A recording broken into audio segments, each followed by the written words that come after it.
আসসালামু আলাইকুম ওয়া রাহমাতুল্লাহি ওয়া বারাকাতুহু। আপনারা সকলে কেমন আছেন? ইন্নাল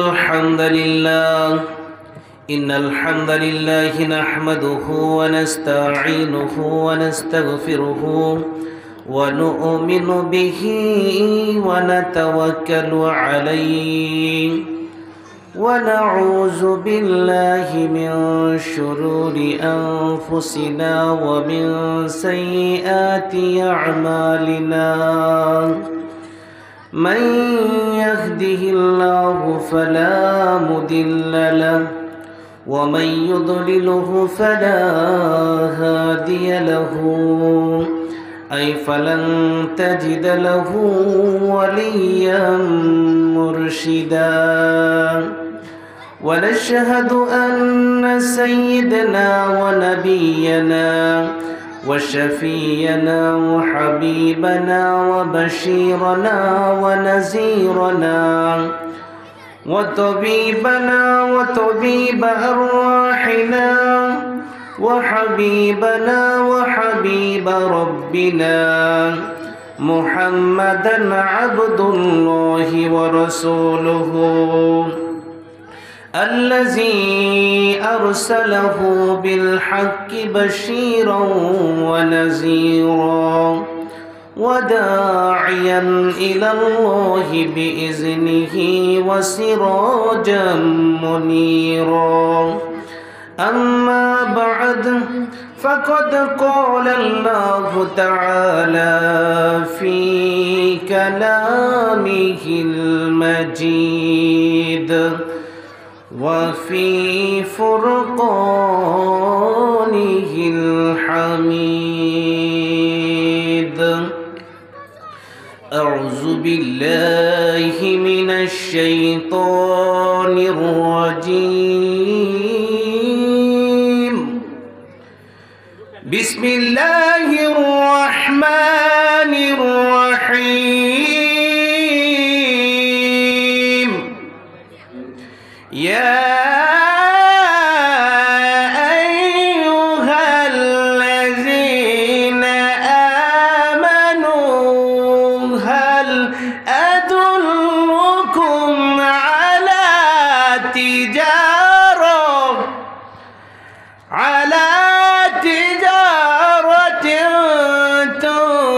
تنجيكم من عذاب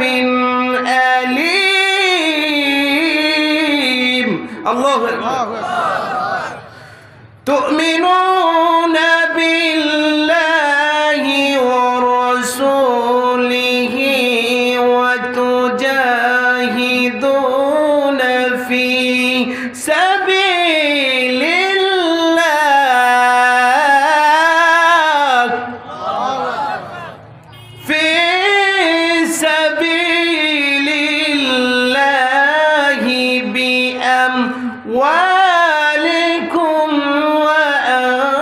وأنفسكم ذلكم خير لكم إن كنتم تعلمون.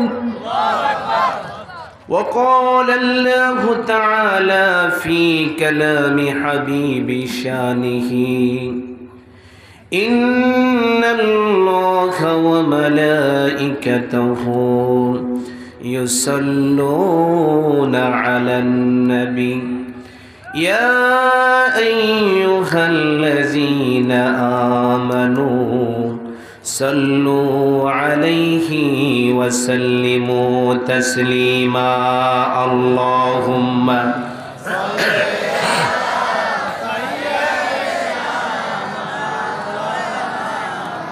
وعلى آل سيدنا যেখানেই থাকো যেভাবে থাকো নবীর আদর্শ মানিও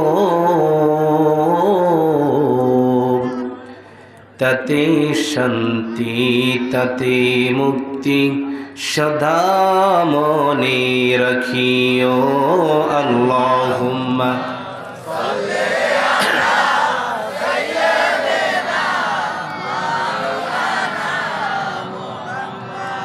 وعلى آل سيدنا এমন জীবন তুমি করিবে গঠন, মরণে হাসিবে তুমি, কাঁদিবে ভুবন। আল্লাহুম্মা সাল্লি আলা সাইয়্যিদিনা মাওলানা মুহাম্মদ ওয়া আলা আলি সাইয়্যিদিনা মাওলানা মুহাম্মদ।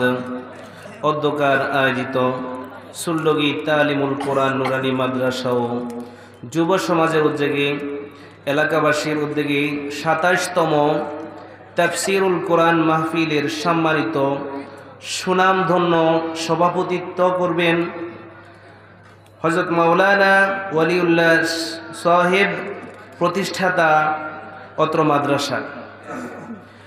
আমার সামনে উপস্থিত হজরতে ওলামায়ে কেরাম, মুরব্বিয়ানে আযম, আমার সমবয়সের তরুণ ভাইয়েরা, বাড়িতে অবস্থানরত পর্দাশীলা সম্মানিতা মা ও বোনেরা, সকলকে আমার হৃদয়ের গহীন থেকে রাসূল সাল্লাল্লাহু আলাইহি ওয়াসাল্লামের শিখানো বাণী দ্বারা সালাম করছি। সকলে বলিষ্ঠ স্বরে সালামের উত্তর দিবেন, আসসালামু আলাইকুম ওয়া রাহমাতুল্লাহি ওয়া বারাকাতুহু। শুরুতে মহান রব্বুল আলামিনের আলী শান দরবারে কালিমাতুশ শুকরিয়া আদায় করব, যেই রব্বুল আলামিন নবমণ্ডলের মালিক, যেই রব্বুল আলামিন ভূমণ্ডলের মালিক, যেই রব্বুল আলামিন গোটা পৃথিবীকে নিয়ন্ত্রণ করেন, যিনি চিরস্থায়ী চিরঞ্জীব, সেই রব্বুল আলামিনের দরবারে একবার কালিমাতুশ শুকরিয়া আদায় করব, আলহামদুলিল্লাহ। আমরা প্রশংসা আদায় করলাম কার? আচ্ছা মানুষ বলো দেখি, রাত্র কেন কালো, সূর্য বলো কোথায় হতে পাইল এত আলো, আরে ফুলগুলো নানান রঙের কেমন করে হয়, পাতাগুলো সবুজ বটে ফুলের মতো নয়, আর দুধ কেন এত সাদা, মরিচ কেন ঝাল, আমগুলো পাকলে বলো কেমনে হয় তা লাল, পশু পাখি কয় না কথা, মানুষ কেন কয়, বলো বলো ওহে মানব এসব কেমন করে হয়, বলো সবই মহান প্রভুর দান, নত শিরে সেজদা করো ওহে মুসলমান, ডিমগুলো একই রকম পার্থক্য নাই মোটে, তবে সাদা কালো বাচ্চাগুলো কেমন করে ফুটে, আমরা সবাই বাস করি ভাই এই পৃথিবীর রঙে, হাতের রেখা মুখের চেহারা মিলে না কারো সঙ্গে, আর মিলে না কলমের সই, আর মিলে না কলমের সই, বুড়িয়া আঙ্গুলের টিপ, ষষ্ঠায় আছে একজনেতে প্রমাণ হলো ঠিক, কথা বলো ঠিক কিনা? সুতরাং সমস্ত প্রশংসার একমাত্র মালিককে দরুদ সালাম প্রেরণ করছি মানবতার সর্বকালের সর্বশ্রেষ্ঠ রাসূল, বিশ্ব সবার সভাপতি, যার সুপারিশ ছাড়া একটা মানুষও জান্নাতে যাওয়া সম্ভব নয়, সেই নবীর উপরে দরুদ সালাম প্রেরণ করছি সাল্লাল্লাহু আলাইহি ওয়াসাল্লাম। সম্মানিত উপস্থিতি, আপনারা অনেকেই আমাকে চিনেন, অনেকে চিনেন কিনা? আমি এই মাদ্রাসাতে 2005 সালে, 6 সালে, 7 সালে এই মাদ্রাসায় পড়ালেখা করেছিলাম। প্রথম, দ্বিতীয়, তৃতীয় জমাতে এই মাদ্রাসাতেই পড়ালেখা করেছি। বলেন না আলহামদুলিল্লাহ।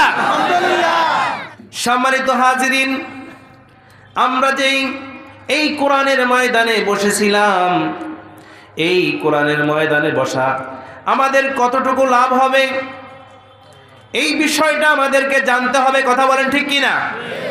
অনেকে এর মর্যাদা বুঝে না, কদর বুঝে না, তার কারণে এখনো অনেকে রাস্তাঘাটে দোকান ফাটে আসেরা নাই। আল্লাহর নবীজি একবার আবু যর গিফারীকে ডাক দিয়ে বলেন, ইয়া আবা যর লা আন তাগদু ফাতাআল্লামা আয়াতাম মিন কিতাবিল্লাহি খায়রুল লাকা মিন আন তুসাল্লিয়া মিয়াতা রাকআ। আল্লাহর নবীজি আবু যর গিফারীকে ডাক দিয়ে বলেন, আবু যর গিফারী, তুমি যদি কোথাও গিয়ে সকাল বেলা কালামুল্লাহর একটি আয়াত শিক্ষা গ্রহণ করতে পারো, আল্লাহ রাব্বুল আলামিন তোমার আমলনামা 100 রাকাত নফল নামাজের সওয়াব দান করবে। বলেন সুবহানাল্লাহ। কোথাও গিয়ে কালামুল্লাহর যদি একটি আয়াত শিক্ষা গ্রহণ করতে পারেন, আল্লাহ রাব্বুল আলামিন আপনার আমলনামায় 100 রাকাত দাঁড়িয়ে দাঁড়িয়ে নফল নামাজ পড়লে যেই সওয়াব হবে, সেই সওয়াবটা আল্লাহ আপনাকে দান করবে। বলেন সুবহানাল্লাহ। আজকে এখানে আসরের পর থেকে শেষ পর্যন্ত অনেক বক্তা আলোচনা করবে কোরআন থেকে, কোরআনের আয়াত থেকে আলোচনা করবে। যতক্ষণ পর্যন্ত কোরআনের আয়াত শুনবেন ততক্ষণ পর্যন্ত 100 রাকাত নফল নামাজ উঠতেই থাকবে। বলেন সুবহানাল্লাহ। প্রত্যেকটা আয়াতের বিনিময়ে 100 রাকাত করে নফল নামাজের সওয়াব হবে। আল্লাহর নবীজি আবার আবু যরকে ডেকে বলেন, ইয়া আবা যর ওয়ালান তাগদুয়া ফাতাআল্লামা বাবাম মিনাল ইলমি উমিলা বিহি আও লাম ইউমাল খায়রুল লাকা মিন আন তুসাল্লিয়া আলফ রাকআ। আল্লাহর নবীজি আবু যর গিফারীকে ডেকে বলেন, আবু যর গিফারী, তুমি যদি কোথাও গিয়ে ইলমের একটি অধ্যায় শিক্ষা গ্রহণ করতে পারো, কোন জ্ঞানের একটি অধ্যায় শিক্ষা গ্রহণ করতে পারো, এর উপরে আমল করতে পারো অথবা না পারো, আল্লাহ রাব্বুল আলামিন তোমার আমলনামা 1000 রাকাত নফল নামাজের সওয়াব দান করবে। বলেন সুবহানাল্লাহ। এখানে বক্তারা যারা এসেছেন, এক এক বক্তা এক এক বিষয় আলোচনা করে। কথা বলেন ঠিক কিনা? এক এক বক্তার বিষয় রয়েছে এক একটা। যেই কোনো বক্তার যে কোনো বিষয় যদি আপনি শিক্ষা গ্রহণ করেন, এর উপরে আমল করতে পারেন অথবা না পারেন, আওলাম ইউমাল, আমল করতে পারেন অথবা না পারেন। ধরেন ওয়াজের ভিতরে যদি হজের আলোচনা করা হয়, হজ করা আপনার উপর ফরজ হয় নাই, হজ করার মতো টাকা নাই, কিন্তু হজের একটা মাসালা জেনেছেন, এই জানার কারণে আল্লাহ রাব্বুল আলামিন আপনার আমলনামায় 1000 রাকাত নফল নামাজের সওয়াব দান করবে। ইসলামের যেই কোনো দিক নিয়ে আলোচনা হবে, এই বিষয়ের উপরে আপনি আমল করতে পারেন অথবা না পারেন, আল্লাহ তাআলা আপনার আমলনামা 1000 রাকাত নফল নামাজের সওয়াব দিবে। বলেন সুবহানাল্লাহ। তাহলে আমরা শেষ পর্যন্ত 1000 রাকাত নফল নামাজ দিতে রাজি আছি? কারা কারা দুই হাত তুলে আল্লাহকে দেখাই? লিল্লাহে তাকবীর, লিল্লাহে তাকবীর। আল কোরআনের আলো, আল হাদিসের আলো, লিল্লাহে তাকবীর। আল্লাহ তাআলা আমাদেরকে মাহফিলের শেষ পর্যন্ত কবুল করুন। বলেন আমিন। আল্লাহর নবীজি বিশ্বনবী বলছেন, তাদারুসুল ইলমি সাআতাম মিনাল লাইলি খায়রুম মিন ইহইয়াইহা। আল্লাহর নবীজি বিশ্বনবী বলছেন, রাতের কিছু অংশ যদি ইলমে দ্বীনের আলোচনা করা হয়, আলোচনা যদি শুনেন, তাহলে সারা রাত জেগে জেগে নফল নামাজ পড়ার সওয়াব হবে। বলেন সুবহানাল্লাহ।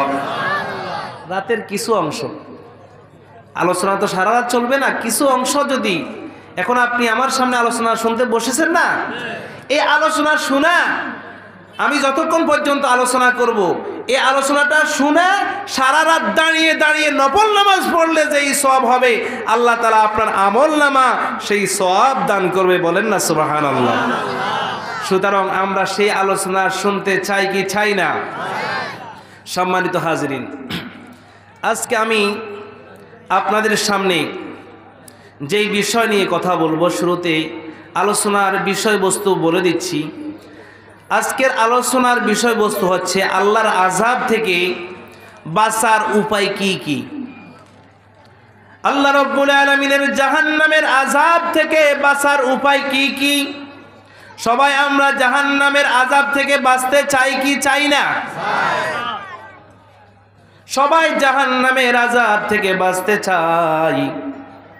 তাহলে সেই আযাব থেকে যদি বাঁচতে হলে আমাদেরকে জানতে হবে, বাঁচতে হলে আপনাকে আমাকে শিখতে হবে। কথা বলেন ঠিক কিনা? আসুন সরাসরি আলোচনার ভিতরে প্রবেশ করি। আমি আজকে আলোচনা করব মহাগ্রন্থ আল কোরআনের 61 নম্বর সূরা সূরা সফের 10 এবং 11 নম্বর আয়াত থেকে আলোচনা করব। মহান রব্বুল আলামিন আমাদেরকে এই আয়াতে কারিমার ভিতরে কি মেসেজ দিয়েছেন আমাদেরকে সেই বিষয় জানতে হবে। শুরুতে সে আয়াত আবারও তেলাওয়াত করেছি। আউযু বিল্লাহি মিনাশ শাইতানির রাজীম। বিসমিল্লাহির রাহমানির রাহিম। ইয়া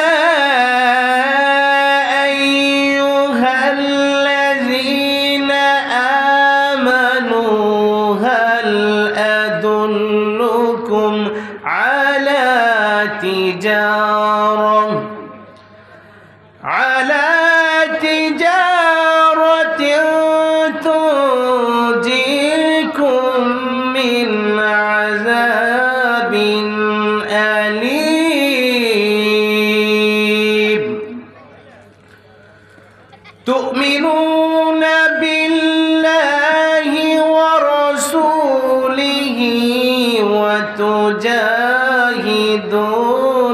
في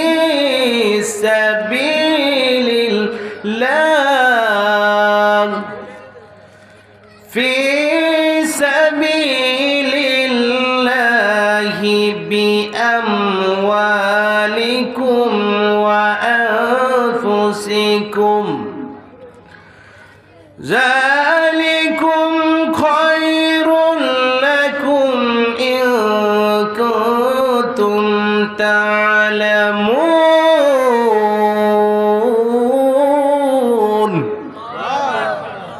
আল্লাহ তাআলা বলেন, হে ঈমানদারগণ, আমি কি তোমাদেরকে এমন এক ব্যবসার সন্ধান দেব না যা তোমাদেরকে মর্মান্তিক আযাব থেকে রক্ষা করবে। তা হলো এই যে তোমরা আল্লাহ এবং তার রাসূলের উপর বিশ্বাস স্থাপন করবে এবং তোমাদের ধন সম্পদ জীবন দ্বারা আল্লাহর পথে জিহাদ করবে। এটা তোমাদের জন্য উত্তম যদি তোমরা জানতে। এটি হচ্ছে আয়াতের সরল অনুবাদ। এবার আসুন সরাসরি এই আয়াতের ব্যাখ্যার দিকে চলে যাই। আল্লাহ রাব্বুল আলামিন প্রথমে বলছেন, ইয়া আইয়ুহাল্লাযীনা আমানু। আল্লাহ তাআলা বলেন, হে ঈমানদারগণ। কাদেরকে বলছে? যারা ঈমানদার, যারা মুমিন, তাদেরকে আল্লাহ বলছেন, হে ঈমানদারগণ। আল্লাহ ইচ্ছা করলে বলতে পারত ইয়া আইয়ুহাল্লাযীনা কাফারু। আল্লাহ বলতে পারত হে কাফেরগণ। আল্লাহ তাআলা ঈমানদারদেরকে বলছেন, কাফেররা তো তারা এমনিতেই জাহান্নামী, তাদেরকে কেন বলবে? যারা ঈমানদার, যারা ঈমান এনেছে, তাদেরকে আল্লাহ রাব্বুল আলামিন ডাক দিয়ে বলেন, হে ঈমানদারগণ, হাল আদুল্লুকুম আলা তিজারা। আমি কি তোমাদেরকে এমন এক ব্যবসার কথা বলে দিব? আমি কি তোমাদেরকে এমন এক ব্যবসার কথা বলবো যেই ব্যবসা করলে তোমরা দুনিয়াতে এবং পরকালে সফল হবে। বলেন না সুবহানাল্লাহ। যেই ব্যবসা করলে পরকালে তোমাদের লাভবান হবে, ওই ব্যবসা যদি করো, আল্লাহ রাব্বুল আলামিন যেই ব্যবসার কথা বলেছেন, ওই ব্যবসা যদি আপনি আমি করতে পারি, আল্লাহ তাআলা বলেন তুজিকুম মিন আযাবিন আলীম। আমি আল্লাহ যেই ব্যবসার কথা বলেছিলাম, ওই ব্যবসা যদি তোমরা করতে পারো, তোমাদেরকে মর্মান্তিক আযাব থেকে রক্ষা করবে। বলেন না সুবহানাল্লাহ। সেই ব্যবসা কি? সেই ব্যবসার কথা এখনো আল্লাহ বলেন নাই। আয়াতের সামনের অংশে আল্লাহ রাব্বুল আলামিন সেই ব্যবসার কথা বলেছেন। এবার আল্লাহ তাআলা ওই ব্যবসা কি কি, আপনি কি কি মাল দ্বারা আল্লাহর সাথে ব্যবসা করবেন। ব্যবসা করতে হলে আপনার মাল লাগে কি লাগে না? সদাই লাগে কি লাগে না? লাগে। কিন্তু আল্লাহর সাথে যদি আপনি ব্যবসা করতে চান, আল্লাহ রাব্বুল আলামিন ওই ব্যবসার মাল কি কি হবে, আমার আল্লাহ রাব্বুল আলামিন একটা একটা করে বলছেন। এক নম্বর বলছেন তুমিনুনা বিল্লাহি ওয়া রাসূলিহি। এক নম্বর ব্যবসা হলো আল্লাহ এবং তার রাসূলের উপর ঈমান আনা। কার উপরে? আল্লাহ এবং রাসূলের উপর ঈমান আনা। এটা হলো এক নম্বর ব্যবসা। আল্লাহ রাব্বুল আলামিন একজন আছেন, তিনি সব কিছু দেখতেছেন। কথা বলেন ঠিক কি না? আল্লাহ রাব্বুল আলামিনকে আমরা দেখি না, না দেখি, বিশ্বাস করার নাম হলো ঈমান। না দেখে বিশ্বাস করার নাম কি? ঈমান। আল্লাহ রাব্বুল আলামিন আমাদের সৃষ্টিকর্তা, তিনি আমাদের পালনকর্তা, তিনি আমাদের রিজিকদাতা। ওয়াল্লাহু খালিকুনা ওয়া রাযিকুনা ওয়া মা'বুদু লানা। তিনি আমাদের সৃষ্টিকর্তা, রিজিকদাতা, তিনি আমাদেরকে সব কিছু নিয়ন্ত্রণ করেছে। কথা বলেন ঠিক কি না? ওই রব্বুল আলামিন বলছেন তোমরা আল্লাহর উপর ঈমান আনবে, না দেখে বিশ্বাস করতে হবে। কথা বলেন ঠিক কি না? আল্লাহর উপর ঈমান আনার মানে হলো আল্লাহ রাব্বুল আলামিন যেই কোরআন দিয়েছে, এই যেই কোরআনে ৬৬৬৬টি আয়াত দিয়েছে, সেই আয়াত মনে প্রাণে স্বীকার করে সেই আয়াত দিয়ে সমাজের রাষ্ট্রে পরিচালনা করার নাম হলো ঈমান। আমরা মনে করি ঈমান মানে লা ইলাহা ইল্লাল্লাহ মুহাম্মাদুর রাসূলুল্লাহ বলছি, এটা ঈমান না। না না, এটা হচ্ছে ঈমানের ভূমিকা। কথা বলেন ঠিক কি না? এটা হচ্ছে ঈমানের প্রথম স্টেপ। দ্বিতীয় স্টেপ হলো আপনার আল্লাহ রাব্বুল আলামিন যেই বিধান দিয়েছে, যে আল কোরআন দিয়েছে, সে আল কোরআনকে মনে প্রাণে ধারণ করে সামাজিক জীবনে, রাষ্ট্রীয় জীবনে, অর্থনৈতিক জীবনে, রান্নাঘর থেকে শুরু করে পার্লামেন্ট পর্যন্ত এই কোরআনকে পরিচালনা করার নাম হলো ঈমান। কথা বলেন ঠিক কি না? কিন্তু তারপরে আল্লাহ রাব্বুল আলামিন বলছেন আল্লাহর প্রতি ঈমান আনতে হবে। দ্বিতীয় নম্বর হলো রাসূলের প্রতি। রাসূল সাল্লাল্লাহু আলাইহি ওয়াসাল্লাম আপনার আমার জন্য যেই হেদায়েতের বাণী নিয়ে এসেছে, রাসূল সাল্লাল্লাহু আলাইহি ওয়াসাল্লামের কথা কাজ মনোসম্মতিকে হাদিস বলা হয়। রাসূল সাল্লাল্লাহু আলাইহি ওয়াসাল্লাম পারিবারিক জীবন থেকে শুরু করে রাষ্ট্রীয় জীবন পর্যন্ত প্রত্যেকটা ক্ষেত্রে রাসূলকে অনুসরণ করতে হবে। এর নাম হলো ঈমান। কেউ যদি বলে আমি আল্লাহর আইন মানি না, কোরআন মানি না, সেই কাফের। কথা বলেন ঠিক কিনা? কেউ যদি বলে আমি সব কিছু মানি কিন্তু রাসূলকে মানি না, সেই ঈমানদার থাকবে না, কাফের হবে। আরো জোরে বলেন। কেউ যদি বলে আমি কোরআনের ৬৬৬৬টা আয়াত মানি, একটা অক্ষর মানি না, বলেন তো সেই কাফের না মুমিন?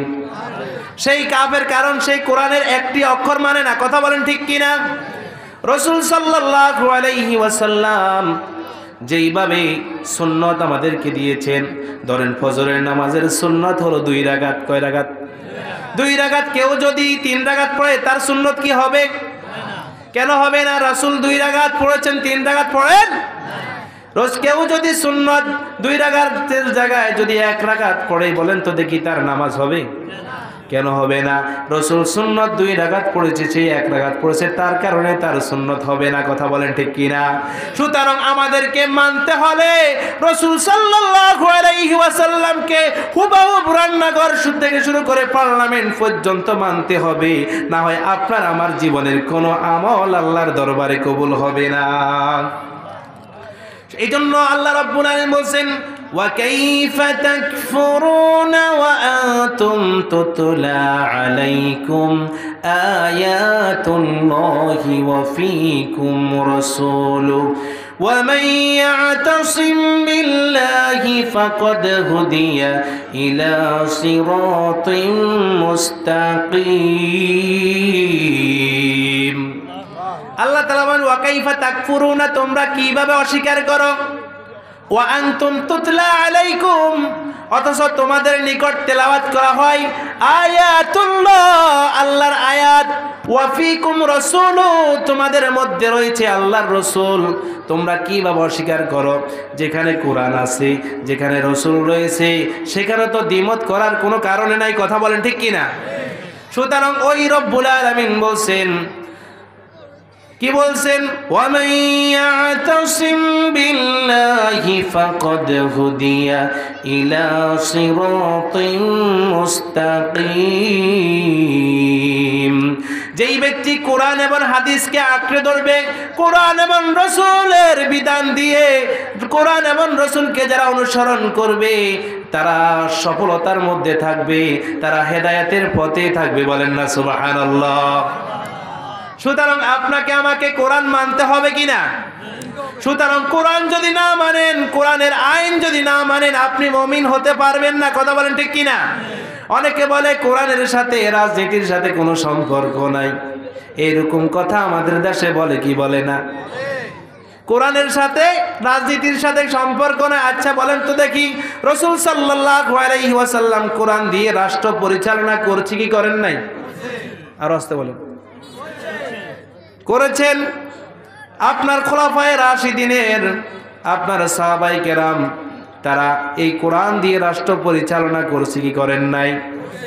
তাহলে যারা বলে কোরআনের সাথে রাজনীতির কোনো সম্পর্ক নাই, অথচ আল্লাহ রাব্বুল আলামিন বলছেন, আলা লাহুল খালকু ওয়াল আমর, সৃষ্টি যার, একমাত্র হুকুম চলবে কার? আর আমরা বলি কোরআনের সাথে রাজনীতির সম্পর্ক নাই।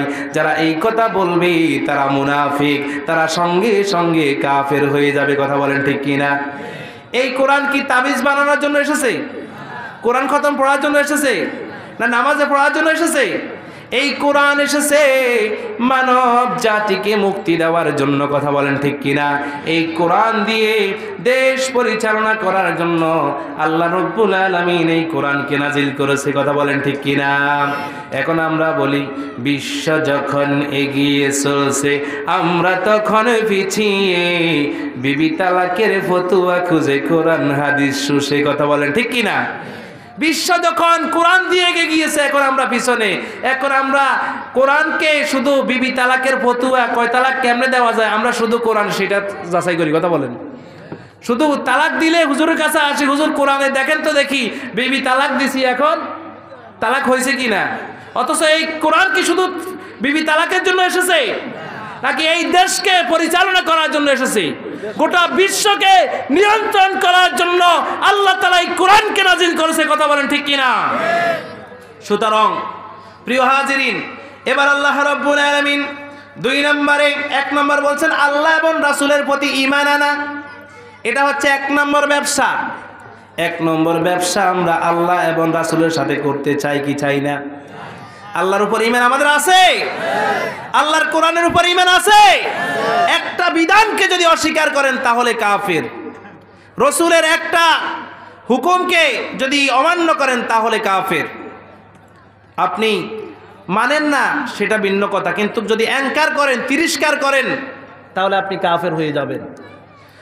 তারপরে প্রিয় হাজিরিন, 2 নম্বর ব্যবসা, وَتُجَاهِدُونَ فِي سَبِيلِ اللَّهِ। 2 নম্বর ব্যবসার কথা আল্লাহ রাব্বুল আলামিন বলছেন, আল্লাহর পথে জিহাদ করার জন্য, আল্লাহর রাস্তা সংগ্রাম করার জন্য। আল্লাহ রাব্বুল আলামিন বলছেন জিহাদ করার জন্য। যেখানে অন্যায় সেখানে প্রতিবাদ। কথা বলেন ঠিক কিনা? আমরা মনে করি জিহাদ অর্থ মারামারি, কাটাকাটি, রক্তপাত। না, জিহাদ অর্থ তা নয়। জিহাদ শব্দের আবিধানিক অর্থ হচ্ছে কঠোর পরিশ্রম করা, সর্বাত্মক শক্তি নিয়োগ করা, সর্বাত্মক প্রচেষ্টা করা, চূড়ান্ত চেষ্টা করা, সাধনা করা, সংগ্রাম করা, আন্দোলন করা। জিহাদের পারিভাষিক অর্থ হলো আল্লাহর জমিনে আল্লাহর দ্বীনকে সুপ্রতিষ্ঠিত করার লক্ষ্যে ইসলাম বিরোধী সকল প্রকার প্রতিকূলতার শক্তির বিরুদ্ধে জান মাল প্রভাব প্রবৃত্তি দিয়ে, শক্তি সামর্থ্য দিয়ে, সামর্থ্য উৎসর্গ করে সর্বাত্মক চূড়ান্ত পর্যায়ে পৌঁছে দেওয়ার নাম হলো জিহাদ। আল্লাহর জমিনে আল্লাহর কোরআনের রাজ প্রতিষ্ঠা করার জন্য জান এবং মালকে উৎসর্গ করে দেওয়ার নাম হলো কি? জিহাদ। সুতরাং প্রিয় হাজিরিন, এই জিহাদ হলো ইলাহু কালিমাতিল্লাহ, আল্লাহর বাণী, আল্লাহর প্রদত্ত ব্যবস্থাকে সমাজে প্রতিষ্ঠিত করা। আল্লাহ রাব্বুল আলামিন যেই বিধান আল কোরআন দিয়েছেন, এই আল কোরআনকে সর্বোচ্চ পর্যায়ে রাষ্ট্রের পার্লামেন্টে পৌঁছিয়ে দেওয়া। এর জন্য দিতে যদি আপনাকে আমাকে জীবন দিতে হয়, জান দিতে হয়, মাল দিতে হয়, তারপরে সংগ্রাম করে আল্লাহর রাজকে কায়েম করতে হবে, কোরআনকে সংসদে পৌঁছিয়ে দিতে হবে। কথা বলেন ঠিক কিনা? আল্লাহর আইন সমাজে বাস্তবায়ন করতে হবে। আল্লাহর আইন সমাজে বাস্তবায়ন করতে গেলে আপনার উপর হামলা আসবে, মামলা আসবে, অত্যাচার আসবে, জুলুম আসবে, নির্যাতন আসবে, তারপরও সেই দিকে তাকানো যাবে না। এখন যদি আমরা আল্লাহর কোরআনের রাজ প্রতিষ্ঠা করতে চাই, আমাদেরকে বলা হয় জঙ্গিবাদ, আমাদেরকে বলা হয় মৌলবাদ। কথা বলেন ঠিক কিনা? সত্যের পক্ষে গান গাই বলে আমি বিদ্রোহী, সত্যের পক্ষে থাকি বলে আমি বিপ্লবী। কোরআনের কথা বলি তাই বলে আমাকে মৌলবাদী, জিহাদের কথা বলি তাই বলে আমাকে জঙ্গিবাদী। আমি বিদ্রোহী, বিপ্লবী, মৌলবাদী, কেন জঙ্গিবাদী? জন্মের পরে তোর কানে আজান কি হয়নি? তুমি মৌলবাদী ছাড়া হওনি। তবে মরণের পরে জানাজা পড়াবো, মরণের পরে জানাজা পড়াবো, তখন কোথায় পালিয়ে যাবি? আমি বিদ্রোহী, বিপ্লবী, মৌলবাদী, কেন জঙ্গিবাদী? কোরআন হাদিস কেন মানো না? শরীয়তের ধারণা। তবে দিন ইসলামের কথা বলিলে, দিন ইসলামের কথা বলিলে বলো আমায় প্রতিবাদী। আমি বিদ্রোহী, বিপ্লবী, মৌলবাদী, কেন জঙ্গিবাদী? কথা বলেন ঠিক কিনা? আজকে কোরআনের কথা বললে আমাদেরকে জঙ্গিবাদ বলা হয়। কথা বলেন ঠিক কিনা? কোরআন দিয়ে সমাজ প্রতিষ্ঠা করতে গেলে বলা হয় মৌলবাদ। কথা বলেন। আমাদেরকে স্বাধীনতার চেতনা বলে বলে কোরআন থেকে, ইসলাম থেকে দূরে সরিয়ে রাখছে। কথা বলেন ঠিক কিনা? যদি বলি কোরআন দিয়ে সমাজ চলবে, বলে এই তো মৌলবাদ। মৌলবাদীদেরকে তারা ক্ষমতায় দেখতে চায় না। কথা বলেন ঠিক কিনা? কিন্তু এই কোরআন দিয়ে দেশ চলবে, আগামীর বাংলাদেশ কোরআনের বাংলাদেশ। কথা বলেন ঠিক কিনা?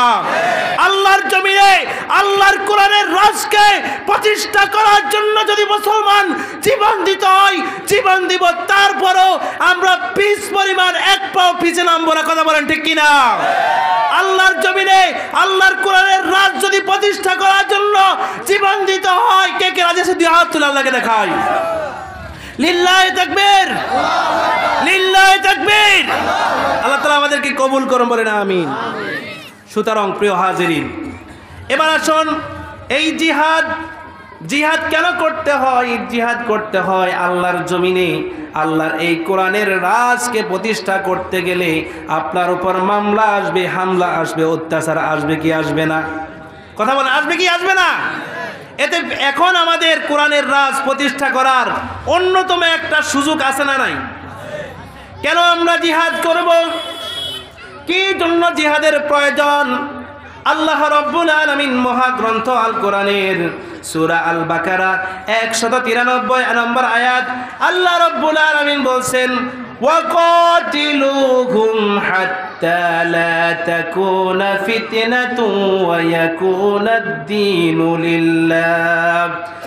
আর তোমরা তাদের সাথে লড়াই জিহাদ করো যেই পর্যন্ত না ফিতনার অবসান হয় আর আল্লাহর দ্বীনকে পূর্ণরূপে প্রতিষ্ঠা হয়। বলেন সুবহানাল্লাহ। সমাজে যদি কোনো ফিতনা দেখেন, অন্যায় অবিচার দেখেন, জুলুম নির্যাতন দেখেন, তাহলে সেই পর্যন্ত আপনাকে আমাকে সংগ্রাম করতে হবে। যেখানে অন্যায় সেখানে প্রতিবাদ। কথা বলেন ঠিক কিনা? সমাজে যদি কোথাও জিনার আড্ডাখানা থাকে, সেই জায়গা জিনার আড্ডাখানাকে খান খান করে দিতে হবে। কোথাও যদি জুয়ার আড্ডাখানা থাকে, এই জুয়ার আড্ডাখানা বন্ধ করতে হবে। এর জন্য যদি আপনাকে রক্ত দিতে হয়, জীবন দিতে হয়, তারপরও এইগুলো থেকে বিরত রাখতে হবে। কথা বলেন ঠিক কিনা? এইগুলোর নাম হলো জিহাদ। সুতরাং অন্যায়ের বিরুদ্ধে প্রতিবাদ করা, সমাজে রাষ্ট্রে আল্লাহর বিধানকে প্রতিষ্ঠা যতক্ষণ পর্যন্ত হবে না ততক্ষণ পর্যন্ত জিহাদও বন্ধ হবে। কিয়ামত পর্যন্ত জিহাদ চলতে থাকবে। এই কারণ বিশ্বনবী বলছেন, বিশ্বনবীকে যখন সাহাবায়ে কেরাম বলছেন আফদালুল আমালু আইয়ুল আফদালুল আমাল, কোন আমলটা উত্তম ইসলামের মধ্যে? বিশ্বনবী বলছেন ক্বালাল ঈমানু বিল্লাহ ওয়াল জিহাদু ফি সাবিলিল্লাহ, সবচেয়ে উত্তম আমল হলো আল্লাহর প্রতি ঈমান আনা, তারপরে আল্লাহর রাস্তায় জিহাদ করা। বলেন সুবহানাল্লাহ। মানে উত্তম আমল জিহাদ, জিহাদের মতো উত্তম আমল নাই। এক নম্বর আল্লাহর প্রতি ঈমান করা, তারপরে আল্লাহর রাস্তা জিহাদ করা হলো উত্তম আমল। এখন আমরা জিহাদকে জঙ্গিবাদ হিসেবে চালিয়ে দিছি। কথা বলেন ঠিক কিনা? জঙ্গি নিয়ে ভঙ্গি মারার সময় এবার শেষ, সত্যিকারে জঙ্গি কোথায় দেখছে বাংলাদেশ। আরে ও দেশের মানুষ হইছে নি হুশ পাইছো নি বাইটের, জঙ্গি নিয়ে আর বলো না মোল্লা মুলশিদের। মাদ্রাসাতে জঙ্গি থাকে এই কথা কয় যারা, জাতির কাছে ওই শালাদের চাইতে হবে ক্ষমা। ওরা চাইতো জঙ্গি নামে মাদ্রাসা হোক শেষ, নাস্তিকতার রাস্তা না হোক সোনার বাংলাদেশ। কথা বলেন ঠিক কিনা? ফাকির খাঁচায় মাছ বাসে না, মাছে পানি চাই, ইসলাম ছাড়া এই দেশেতে অন্য উপায় নাই। কথা বলেন ঠিক কিনা? সুতরাং এই জঙ্গিবাদকে তারা পুঁজি করে তারা আমাদেরকে ইসলামী ক্ষমতা থেকে দিন দিন দূরে সরিয়ে রাখছে। কথা বলেন ঠিক কিনা? এখন যে একটা আমাদের উপর উর্বর যে সময় এসেছে, তত্ত্বাবধায়ক যে সরকার এসেছে, আগামীর রাষ্ট্র পরিচালনা যেন আপনার আমার ভোটটা যেন ইসলামের পক্ষে হয়। ইসলামী দেশে অনেক দল আছে না নাই? সব দল স্বাধীনতার 53 বছরে দেখেছি কোন দল দেশে কি করেছে। কথা বলেন ঠিক কিনা? ক্ষমতা বদল হয় কিন্তু মানুষের উপর জুলুম নির্যাতন বন্ধ হয় না। কথা বলেন ঠিক কিনা? সব দল দেখার শেষ আল কোরআনের বাংলাদেশ। কথা বলেন ঠিক কিনা? ইসলাম আপনাকে আমাকে শান্তি দিতে পারে, কারণ ইসলাম যেখানে শান্তি সেখানে। একটা গল্প বলবো। একটা বাসায় একটা ছেলে কাজ করে, ওই ছেলের নাম হলো ইসলাম। ওই যেই বাসায় ইসলাম কাজ করতেছে ওই বাসার একটা মেয়ে, ওই মেয়ের নাম হলো শান্তি। মেয়ের নাম কি? শান্তি। এখন ইসলাম শান্তিদের বাসায় কাজ করতে করতে শান্তির প্রেমে পড়ে গেল।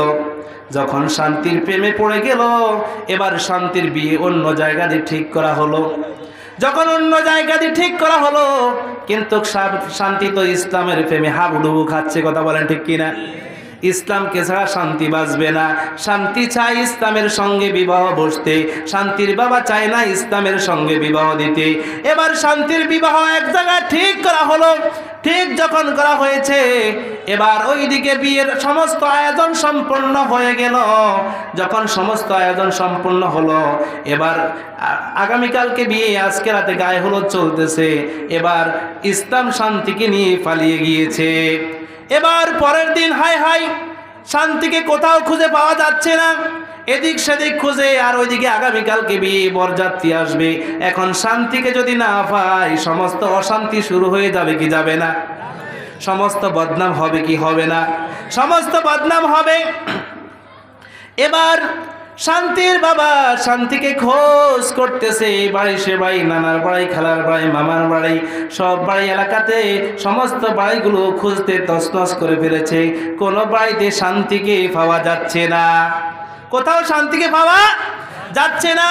এবার এক দোকানদারকে জিজ্ঞাসা করে, ভাই তুমি কি আমার শান্তিকে কি কোথাও দেখছো নি? বলে না, তোমার শান্তিকে কোথাও আমি দেখি নাই। বলে আগে বলে তোমার শান্তি কি কারোর সঙ্গে প্রেম করতো কিনা? হ্যাঁ, ইসলামের সাথে প্রেম করতো।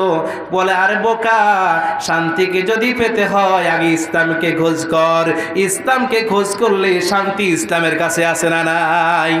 আমরা দেশে শান্তি খুঁজি, শান্তি নাই, কারণ মেন জায়গায় আমাদের ইসলাম নাই। কথা বলা আছে?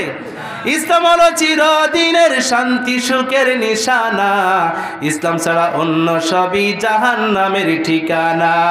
শান্তি নাশা দেশের মানুষ তাড়াইতেছে হইয়া বেহুশ, মরিচিকার পিছে করে জীবন মরণ সাধনা, ইসলাম ছাড়া অন্য সবই জাহান্নামের ঠিকানা। কথা বলেন ঠিক কিনা?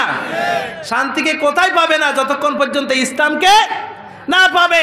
এই বাংলাদেশে ততক্ষণ পর্যন্ত শান্তি আসবে না যতক্ষণ পর্যন্ত পার্লামেন্টে কোরআন না থাকবে। কথা বলেন ঠিক কিনা? সুতরাং আমরা কি আগামীতে শান্তিতে থাকতে চাই? শান্তিতে যদি থাকতে চাই, কোরআনের পক্ষে যারা থাকেন, কোরআনের পক্ষে যারা নির্বাচন করে তাদেরকে আমরা ভোট দিতে চাই। কথা বলেন ঠিক কিনা? তাদেরকে ভোট দিয়ে আমরা রাষ্ট্র যেন কোরআন দিয়ে চলে, আমরা চাই কি চাই না? এবার আসুন প্রিয় হাজিরিন, এই ইসলামকে প্রতিষ্ঠা করতে গেলে আপনার উপর মামলা হবে, হামলা হবে, অত্যাচার হবে, নির্যাতন হবে, ক্রস ফায়ার করবে। কথা বলেন ঠিক কিনা? ক্রস ফায়ার আপনাকে আমাকে করবে, আপনাকে আমাকে জীবন দিতে হবে। যেইভাবে বিগত 17 বছর বাংলাদেশে যেইভাবে গুম খুম অত্যাচার, মামলা হামলা অত্যাচার হয়েছে কি হয় নাই? ছাত্র জনতা, কৃষক, শ্রমিক, সমস্ত পেশার লোক যখন আন্দোলন করেছে তখন স্বৈরাচার পালাতে বাধ্য হয়েছে। কথা বলেন ঠিক কিনা? একটা বিপ্লব, মানুষ যখন ঐক্যবদ্ধ থাকবে তখন দেশে বিপ্লব হবে। কথা বলেন ঠিক কিনা? আর মানুষ যখন বিচ্ছিন্ন হয়ে যাবে তখন সেইখানে বিরাজ করবে জাঙ্গিস্তানের স্বৈরাচার। কথা বলেন ঠিক কিনা? সুতরাং প্রিয় হাজিরিন, এই বিপ্লব যখন আপনি আমি করব, যখন আপনি আমি সকলে মিলি ইসলামের বিপ্লব করব, তখন এই বিপ্লবের পক্ষে আপনার উপর গুলি হবে, মামলা হবে, হামলা হবে। যেইভাবে 5 আগস্টের পূর্বে আমাদের ছাত্র বাংলাদেশের তাওহীদ জনতার উপর মামলা হামলা গুলি চলছে কি চলে নাই? এই গুলি চলছে একমাত্র জীবন দেওয়ার কারণে। আল্লাহ রাব্বুল আলামিন আমাদেরকে স্বাধীন রাষ্ট্র হিসাবে আল্লাহ তাআলা স্বীকৃতি দিয়েছেন কিনা? বিপ্লব মানে জীবন দেওয়া, বসে থাকা নয়, সেই কোনো দিন আসবে না রে করো যদি বয়। বিপ্লব মানে জীবন দেওয়া, বসে থাকা নয়, সেই কোনো দিন আসবে না রে করো যদি বয়। আসবে বিজয় রক্ত, আর আসবে বিজয় রক্ত, আর জীবনের বিনিময়। বিপ্লব মানে জীবন দেওয়া, বসে থাকা নয়, সেই কোনো দিন আসবে না রে করো যদি বয়। লড়াইয়ের ওই ময়দানে যেতে তোমাকে হবে, প্রয়োজনে সব রক্তটুকু জমিনেই ঢেলে দেবে। কথা বলতে কিনা? আসবে বিজয় রক্ত, আর আসবে বিজয় রক্ত, আর জীবনের বিনিময়। তবু তোমায় লড়তে হবে, মানবে না পরাজয়। বিপ্লব মানে জীবন দেওয়া, বসে থাকা নয়, সেই কোনো দিন আসবে না রে করো যদি বয়। কথা বলেন ঠিক কিনা? বিপ্লব মানে ঘরে বসে থাকলে বিপ্লব হবে না। ছাত্র জনতা যখন রাস্তায় নেমে এসেছে, বাংলাদেশের সমস্ত তাওহীদি জনতা যখন রাস্তায় নেমে এসেছে, কে কোন দল করে সেটা আর বাছাই করে নাই, তখন এই দেশ থেকে স্বৈরাচার জালিম পালাতে বাধ্য হয়েছে। কথা বলেন ঠিক কিনা? 4 আগস্ট রাত্রে আমি মসজিদে শুইতে পারি নাই। 3 তারিখ জুমাতে বলেছিলাম, কেউ যদি কাউকে অন্যায়ভাবে নিষিদ্ধ করে আল্লাহ তাআলা তাদেরকে চিরতরে নিষিদ্ধ করবে। এই কথা বলার কারণে জালিম শাসকদের লোকদের গায়ে যারা পড়া ছুটে গেছে, তারা আমার উপর মামলা দিয়েছে, আমাকে আমার রুমে শুইতে দেয় নাই।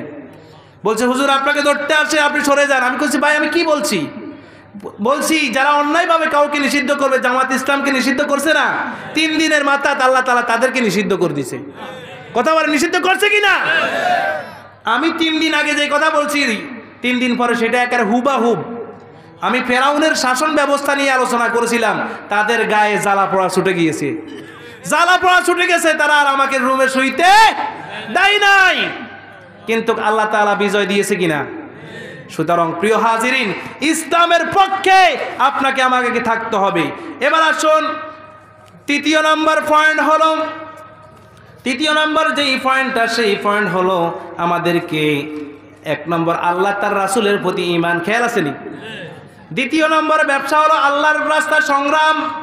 এবার সংগ্রাম করার পরে আল্লাহ রাব্বুল আলামিন বলেন বি আমওয়ালিকুম ওয়া আনফুসিকুম, যদি আল্লাহর সাথে ব্যবসা করতে হয় জান এবং মাল দিতে হবে। কি দিতে হবে?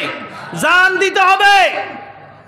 আল্লাহর রাস্তায় জান দেওয়ার জন্য পিছপা হওয়া যাবে না, কারণ আল্লাহ রাসূল বলেন ওয়ালামু আন্নাল জান্নাতা তাহতা জিলালিস সুয়ুব, হে আমার সাহাবীরা তোমরা জেনে রেখো নিশ্চয় জান্নাত তরবারের নিচে। কথা বলেন, বাতিল তোমাকে হত্যা করেছে, শাহাদাত করেছে, কিন্তু তোমাকে শাহাদাত করতে দেরি আর আল্লাহর জান্নাতে যেতে দেরি হবে না। 24 জুলাই আগস্টের যারা বিপ্লব, যদি ঈমান নিয়ে মারা যায় তারা শাহাদাত, তারা কি শাহাদাত। সুতরাং জান দিয়েছে তারা, আর মাল, জান এবং মাল দেওয়ার কারণে আল্লাহ রাব্বুল আলামিন যদি জান এবং মাল, মাল মানে কি? টাকা পয়সা। আপনি হয়তো আপনার শক্তি নাই, আপনার শক্তি নেই, আপনি জিহাদের ময়দানে যেতে পারেন নাই, কিন্তু আপনাকে মাল দিয়ে সহযোগিতা করতে হবে। কি দিয়ে? মাল দিয়ে, টাকা দিয়ে। এখন একটা লোক উঠবে না, এখনো আলোচনা রয়েছে। আপনারা আমার সঙ্গে ওয়াদাবদ্ধ করছেন না, শেষ পর্যন্ত থাকার কোনো ওয়াদাবদ্ধ করছেন না, এখনো প্রধান মেহমান রয়েছে, খুব চমৎকার আলোচনা করবে, আপনাদের হৃদয়টাকে কেড়ে নিবে তার আলোচনা ইনশাআল্লাহ। সুতরাং প্রিয় হাজিরিন, জান এবং মাল আল্লাহর রাস্তা যখন দিবেন, আল্লাহর সঙ্গে সুন্দর ব্যবসা হয়ে যাবে। আল্লাহ রাব্বুল আলামিন বলেন যালিকুম খায়রুল লাকুম ইন কুনতুম তা'লামুন, তোমরা যদি আল্লাহর সঙ্গে এই ব্যবসা করো তোমাদের জন্য খুব কল্যাণকর হবে। বলেন সুবহানাল্লাহ। তোমরা তো বুঝো না, তোমরা দুনিয়ার প্রেমে হাবুডুবু খাচ্ছ, টাকা টাকা, বাড়ি গাড়ি, নারী, এভাবে করতে করতে তোমাদের জীবনকে ক্ষয় করে ফেলছো। অথচ তোমরা যদি আল্লাহর পথে জান আর মাল দিতে পারো, আল্লাহ রাব্বুল আলামিন বলছেন সেই ব্যবসাটা কেমন হবে। 9 নম্বর সূরা আত-তাওবা 11 নম্বর আয়াত আল্লাহ রাব্বুল আলামিন বলছেন ইন্নাল্লাহা আশতারা মিনাল মুমিনিনা আনফুসাহুম ওয়া আমওয়ালাহুম বিআন্না লাহুমুল জান্নাহ يقاتلون في سبيل الله فيقتلون ويقتلون وعدا عليه حقا في التوراة والإنجيل والقرآن الله رب العالمين বলেন নিশ্চয় আমি মুমিনদের কাছ থেকে তাদের জান আর মাল কিনে নিয়েছি। বলেন না সুবহানাল্লাহ। আল্লাহ তাআলা বলেন মুমিনদের কাছ থেকে জান এবং মাল আমি আল্লাহ কিনে নিয়েছি। কে কিনছে? আরো আস্তে জবাব দেন, কে কিনেছে? আল্লাহ তাআলা বলছেন মুমিনদের কাছ থেকে জান আর আমি মাল কিনছি। কিন্তু এখানে ক্রেতা হচ্ছেন আল্লাহ, বিক্রেতা হচ্ছেন আপনি আমি। কথা বলেন, এখানে ক্রেতা কে আর বেচবো কে, বিক্রি করবো কে? আমরা। আল্লাহ তাআলা বলছেন জানার মালের বিনিময়ে আমি আল্লাহ তাদেরকে ক্রয় করে নিয়েছি। সুতরাং আল্লাহ তাআলা বলছেন কারণ তাদের জন্য এর বিনিময়ে রয়েছে জান্নাত। যদি আপনি আল্লাহকে জান আর মাল দিতে পারেন, আমার আল্লাহ রব্বুল আলামিন আপনাকে জান্নাত দিয়ে দিবে। জিহাদ করে আল্লাহর রাস্তা যদি জীবন দিতে পারেন, অন্যায়ের বিরুদ্ধে প্রতিবাদ করে সমাজে রাষ্ট্রে কোরআনী বিধান প্রতিষ্ঠা করার জন্য যদি জীবন দিতে পারেন, আল্লাহ রব্বুল আলামিন বলছেন আমি আল্লাহ রব্বুল আলামিন তাকে জান্নাত দিব। বলেন সুবহানাল্লাহ। যখন আমরা দোকানে কোনো কিছু ক্রয় করতে যাই, তখন দোকানদারকে আমরা টাকা দিই, দোকানদার সদাই দেয়। আমার কথা বুঝেন নাই? আপনি আমি তো এলাকার লোকে নাকি? আমার বাড়ি এখান থেকে 3 কিলোমিটার দূরে, সুতরাং আমার কথা তো বুঝতে আপনাদের কষ্ট হয় না, তাহলে আওয়াজ করতে কেন আপনাদের কষ্ট হয়? তাহলে দোকানদারের সাথে আমরা ব্যবসা করতে হলে তাকে টাকা দিতে হয়, সে আমাদেরকে সদাই দেয়। আমরা যদি বলি দোকানদার তোমাকে আমি টাকা দিব না, তুমি আমার সদাই দাও, দোকানদার কি আপনাকে সদাই দিবে? কারণ কেন? আপনি তাকে টাকা দিবেন না বলছেন। বাক্য হলে সেটা আর একটা কথা। আর আল্লাহর সাথে বাকি কোনো ব্যবসা নাই। আর আল্লাহ রাব্বুল আলামিন বলছেন তুমি আমাকে জান আর মাল দিবা, আমি আল্লাহ তোমাকে জান্নাত দিব। দোকানদারকে আপনি টাকা দিবেন, দোকানদার সদাই দিবে। এখন টাকা না দিয়ে সদাই চাওয়া এটা বেকুবি কিনা? আরো জোর বলেন, বেকুবি কাজ কারবার না? এখন আপনি যদি আল্লাহর রাস্তা জান আর মাল না দিয়ে যদি জান্নাত চান, এটা একটা বেকুবি কথা না? এটা কি ইনসাফপূর্ণ কোনো কথা হইল? আল্লাহর আপনি জান দিতেন না, মাল দিতেন না, তাহলে আল্লাহ কেন আপনাকে জান্নাত দিবে? আল্লাহ কি ঠেকা পড়ছে? আল্লাহর সাথে বাক্যে কোনো ব্যবসা নাই, বাক্যে কোনো বাকির নাম ফাঁকি। কথা বলেন ঠিক কিনা? শুধু বাকি হবে না। এজন্য আল্লাহ রাব্বুল আলামিন বলছেন তোমরা আমাকে যখন জান আর মাল দিবে, আনফুসাহুম ওয়া আমওয়ালাহুম, জানার মালের বিনিময়ে বিআন্না লাহুমুল জান্নাহ, জানার মাল দিয়ে আল্লাহর জান্নাতকে তোমরা খরিদ করবে। শুধু তাই নয়, ইউকাতিলুনা ফি সাবিলিল্লাহি ফায়াকতুলুনা ওয়া ইউকতালুন, আল্লাহর রাস্তায় সংগ্রাম করবে, জিহাদ করবে। জিহাদ করতে গিয়ে যেমন তোমরা মরবে, তেমন বাতিলদেরকে তোমরা মারবে। কথা বলেন, শুধু মার খাবেন তাই না, মার দিতে হবে। কথা বলেন, মার খেলে হবে না, মার দিতে হবে।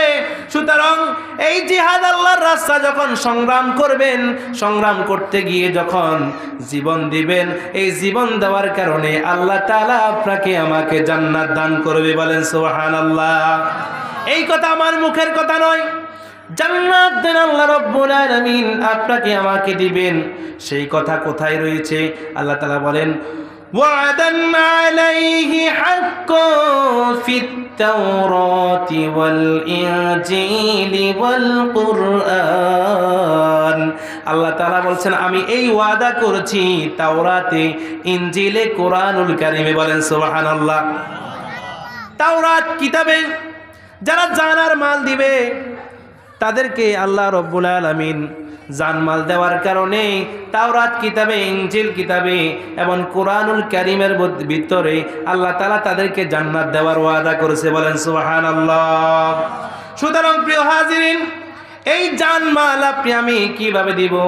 আল্লাহ তাআলা 2 নম্বর সূরা আল বাকারা 254 নম্বর আয়াত আল্লাহ পাক বলেন ইয়া আইয়ুহাল্লাযীনা আমানু আনফিকু মিম্মা রাযাকনাকুম মিন ক্বাবলি আন ইয়াতিয়া ইয়াউমুন লা বাইউন ফীহি ওয়ালা খুল্লাতুন ওয়ালা শাফাআ। আল্লাহ পাক বলেন ইয়া আইয়ুহাল্লাযীনা আমানু, হে ঈমানদারগণ, আনফিকু, তোমরা ব্যয় করো, মিম্মা রাযাকনাকুম, আমি তোমাদেরকে যেই রিজিক দান করেছি সেই রিজিক থেকে তোমরা ব্যয় করো। মিন ক্বাবলি আন ইয়াতিয়া ইয়াউমুন লা বাইউন ফীহি ওয়ালা খুল্লাতুন ওয়ালা শাফাআ, সেই দিন আসার পূর্বে তোমরা দান করো যেই দিন কোনো বেচা কিনা, কোনো বন্ধুত্ব, কোনো সুপারিশ চলবে না। সেই দিন আসার পূর্বে আপনাকে আমাকে দান করতে হবে। এই কথা বলেন ঠিক কিনা? এখন কি কেউ উঠে যাবেন?